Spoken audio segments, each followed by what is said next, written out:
अस्सलाम वालेकुम। हम आपको एक बहुत अच्छी सी नई सी बात बताना चाहते हैं। शायद आपको सुनते हुए शौक भी लग सकता है, गुस्सा भी लग सकता है, या फिर हंसी भी आ सकती है। ठीक है, हम बना के नहीं लगा रहे, हम किसी से सुन के नहीं लगा रहे, लेकिन हमने जो देखा उसी की बात कर रहे हैं। हम कसम से कहते हैं, हमने जो देखा अपनी आंखों से उसकी हम बात कर रहे हैं।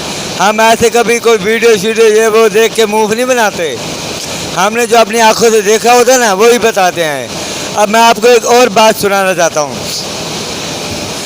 बात यह है, एक लड़की 25 साल की, उसका बूढ़ा माँ बाप पता नहीं कितने खिदमतों के साथ उसको पाला पढ़ाया लिखाया होगा, और उस लड़की को किसी से लव हो गया। लव की वजह से घर में तो किसी को बता नहीं पाई, पर एक दिन अचानक ऐसा हुआ, क्या जानते हैं तो कुछ नहीं जानते, ये तो ऊपर वाला रब नीली छत वाला भी जानता है। एक दिन ऐसा आया, उस लड़की ने बिना सोचे समझे बगैर अपने माँ बाप को भी बिना बताए, ना कुछ लिख के, ना कोई फ़ोन, ना कुछ न कान, घर से बाहर रात को 2 बजे से निकली। सामान पर्स के अंदर बांधा हुआ, तकरीबन 80,000 रुपया भी उठाया हुआ, पर्स के अंदर रख के चुपचाप निकल लिया अपने आशिक के पास। वो आशिक कहाँ था? रेलवे स्टेशन पर था, वो भी मुल्तान के अंदर। रात के 2 बजे के बीच में निकली है। तब मैं ऑटो रिक्शा चलाता था। उस लड़की के ऊपर मेरी तो निगाह अच्छी थी। जैसे वहाँ पर ऑटो रिक्शा में लेकर गया, मेरे पास रिक्शे में बैठ कर गई। मुझे जल्दी से स्टेशन में पूछा कितना किराया होगा। मैंने उसको बोला माँ जी 150 रुपया लगेगा। उसने कहा मैं तुम्हें 200 रुपया देती हूँ, मांगे तो 300 रुपया देती हूँ, पर 20 मिनट के अंदर मुझे स्टेशन पे पहुँचा। मैंने कहा ठीक है। फिर मैंने रास्ते में जाते जाते ज़रा दिमाग लगाया। मैंने कहा आखिर इसको क्या जल्दी हो सकती है, यह स्टेशन पे जा रही तो है, लेकिन क्यों जा रही है? अभी इसकी गाड़ी को निकलने को आधा घंटा लेट थी। उसको स्टेशन पे से मैंने छोड़ा।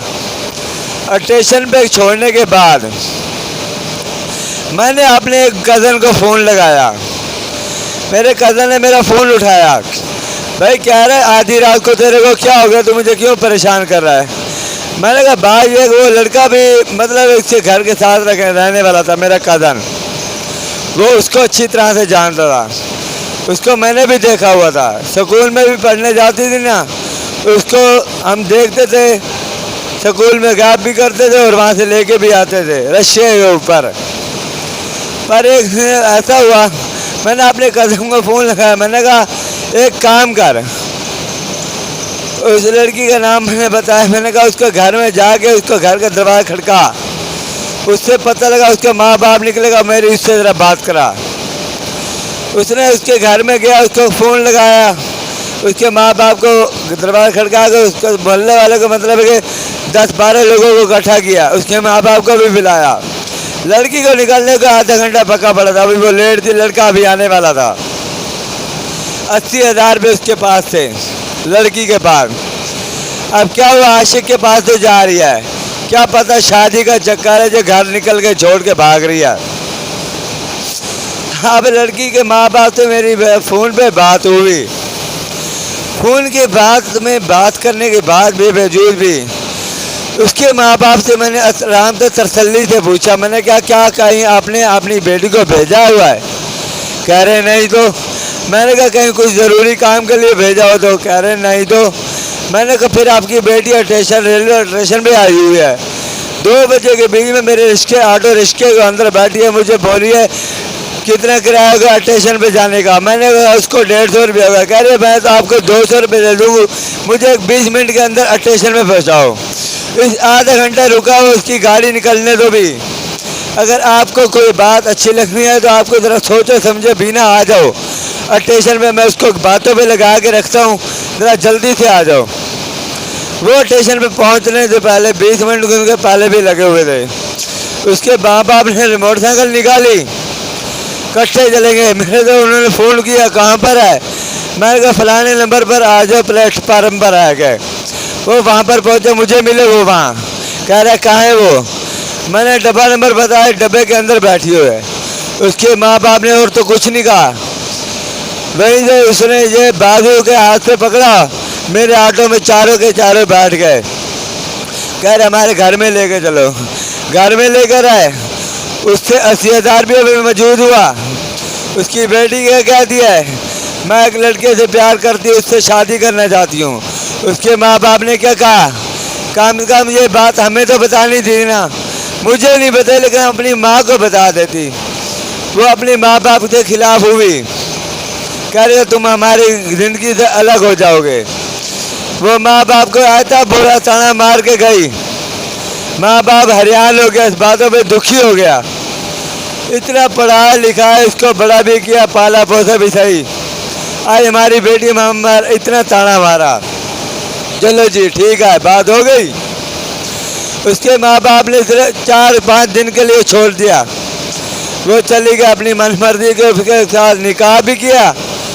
निकाह करके उसके साथ रहने लगी। उसका घर वाला जो निकला, जिससे ये प्यार करती थी, वो एक पोल्ट्री नशाई निकला। वो जो जेवर भी थे वो भी उसने बेच डाले, वो भी खा गया जुए के अंदर, नशे के अंदर लड़की के। अनमौके पे उसके कपड़े भी जो पड़े थे वो भी ले के खा पी गया। लड़की के हालत है, मतलब वो माँ बनने के हाथ को नहीं रखा, उसने स्वाद रात भी नहीं मनाई। वो आस्ते के दिन एक रात उसके साथ निकाह कर गया, रातों रात वहाँ से जेवर भी उठा के लेके भाग गया।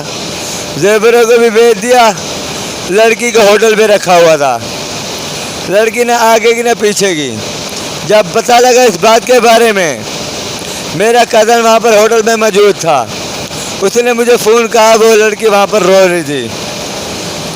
उसने मुझे फ़ोन किया, कह रहा है तू इधर आ जा जितना जल्दी हो सके। मैं वहाँ गया, मेरे पास ज़्यादा तो कुछ नहीं, सिर्फ 20,000 रुपये थे। और वो 20,000 रुपये में अपने बीवी बच्चों का भी खर्चा पानी चलाना था, स्कूल में बच्चों की फ़ीस भी देनी थी। वो जब होटल पे पहुंचा, होटल वाले वो उसने मेरे के साथ बात बताई। होटल वाले ने ऐसे ऐसे मामला हुआ, बात पैसों की नहीं है, पैसा मुझे भले ना मिले, बात इसकी ज़िंदगी की आ रही है। ये कैसी औलाद है माँ बाप की, अपने बीवी बच्चों को भी छोड़ दिया। इसका माँ बाप कैसा है, इसके घर वाले इसको यहाँ पर छोड़ के निकल गया जेवर उठाकर। बात ख़त्म हो गई। लड़की को हम साथ लेकर आए, ठंडी मीठी बातों से समझा के घर में उसके माँ बाप के पास लेके आए। उसके माँ बाप को समझाया, उसको कहा अभी इसी बेटी को माफ़ कर दो। अनजाने में हो जाती हैं गलतियाँ। वो उसने पैरों पे रो रो के अपने माँ बाप के पैरों पे गिर पड़ी। पापा मुझे माफ़ कर दे, मुझसे बहुत बड़ी भूल होगी, मैं आपको समझ नहीं पाई। आप जो भी सज़ा देना चाहते हैं मुझे कबूल है, लेकिन मेरे साथ ऐसा कुछ नहीं हो। मैं पागल हो गई हूँ प्यार की खातिर, जो मैं समझ में नहीं पाई। मुझे नहीं पता था कि ऐसा लड़का वो निकलेगा जिसने मेरी ज़िंदगी के साथ खिलवाड़ किया। मुझे माफ़ कर दो पापा, कह दो मैं कुरान की कसम खाती हूँ। उसके माँ बाप को तसल्ली हुई। उसके माँ बाप ने 1 हफ्ते के लिए उसको घर में रखा और रिश्तेदारों से बात करके उसकी शादी करा दी। अब वो लड़की भी खुश, उसके वो 2 बच्चों की माँ भी बन गई है, उसका घर वाला भी कमाने वाला है। वो लड़का संगल में फंसा, उस लड़के के साथ को सीधा जेल में डाला गया। कैसी लगी हमारी मूव? अगर आपको ये हमारी वीडियो अच्छी लगी तो आप सब्सक्राइब ज़रूर करना और साथ में बेल आइकन भी दबाना। ओके, खुदा हाफिज़।